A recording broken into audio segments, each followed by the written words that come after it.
História da Redenção, capítulo 61. O livramento dos santos.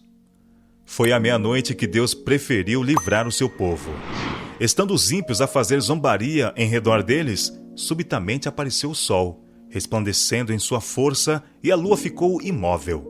Os ímpios olhavam para esta cena com espanto, enquanto os santos viam com solene alegria os indícios de seu livramento. Sinais e maravilhas seguiam-se em rápida sucessão. Tudo parecia desviado de seu curso natural. Os rios deixavam de correr. Nuvens negras e pesadas subiam e batiam umas nas outras.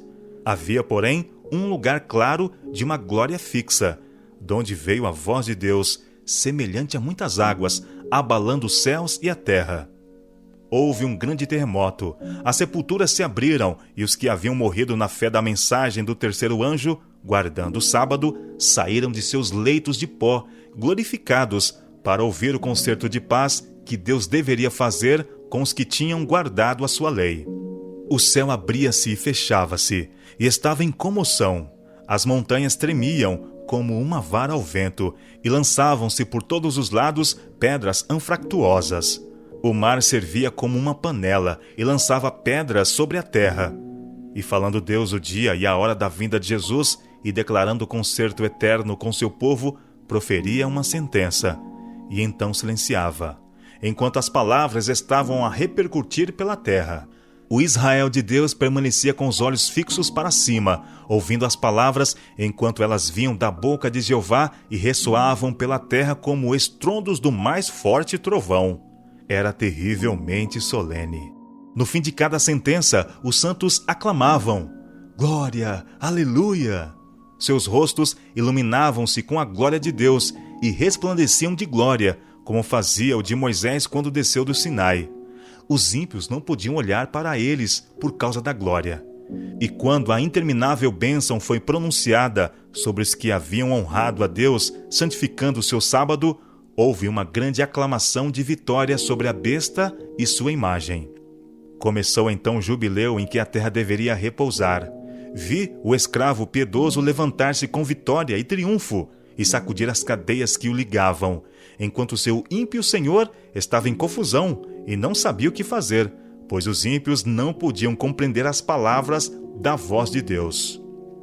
O segundo advento de Cristo. Logo apareceu a grande nuvem branca, sobre a qual se sentava o Filho do Homem. Quando a princípio apareceu à distância, parecia esta nuvem muito pequena. O anjo disse que ela era o sinal do Filho do Homem.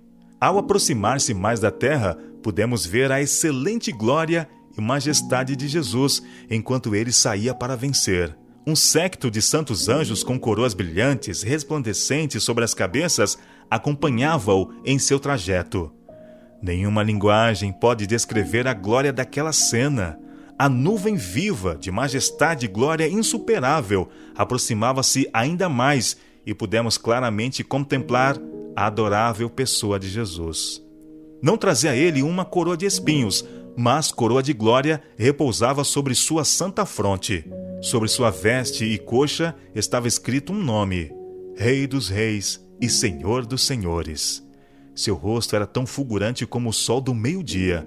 Seus olhos eram como chama de fogo, e seus pés tinham uma aparência do latão reluzente. Sua voz ressoava como muitos instrumentos musicais.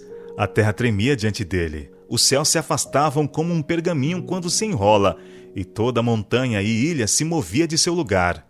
E os reis da terra, os grandes, os comandantes, os ricos, os poderosos, e todo escravo e todo livre, se esconderam nas cavernas e nos penhascos dos montes, e disseram aos montes e aos rochedos: Caí sobre nós, e escondei-nos da face daquele que se assenta no trono e da ira do Cordeiro, porque chegou o grande dia da ira, e quem é que pode suster-se? Apocalipse capítulo 6, versos 15 a 17. Aqueles que pouco tempo antes queriam destruir da terra os fiéis filhos de Deus, testemunham agora a glória de Deus que sobre eles repousa. E por entre todo o seu terror, ouvem as vozes dos santos em alegres acordes, dizendo: Eis que este é o nosso Deus, em quem esperávamos, e ele nos salvará. Isaías capítulo 25, verso 9. A primeira ressurreição. A terra agita-se poderosamente quando a voz do Filho de Deus chama os santos que dormem o sono da morte. Eles respondem à chamada e saem revestidos de gloriosa imortalidade, clamando: Vitória! Vitória sobre a morte e a sepultura! Ó morte, onde está o teu aguilhão? Ó sepultura, onde está a tua vitória? Então os santos vivos e os ressuscitados erguem suas vozes em uma aclamação de vitória, longa e arrebatadora. Aqueles corpos que haviam descido à sepultura, levando sinais da enfermidade e morte, surgem com saúde e vigor imortais. Os santos vivos são transformados, em um momento, num abrir e fechar de olhos, e arrebatados com os ressuscitados, e juntos encontram seu Senhor nos ares. Oh, que reunião gloriosa! Amigos que a morte havia separado são reunidos para nunca mais se separarem. Em cada lado do carro de nuvem havia asas, e debaixo dele rodas vivas, e movendo-se o carro para cima, as rodas clamavam: Santo! E as asas, movendo-se, clamavam: Santo! E o séquito de santos em redor da nuvem clamava: Santo! Santo! Santo é o Senhor Deus, o Todo-Poderoso. E os santos na nuvem clamavam: Glória! Aleluia! E o carro movia-se para cima, em direção à santa cidade. Antes de entrar na cidade, os santos foram dispostos em um quadrado perfeito, com Jesus no centro. Estava ele de pé, com a cabeça e ombros acima dos santos e acima dos anjos.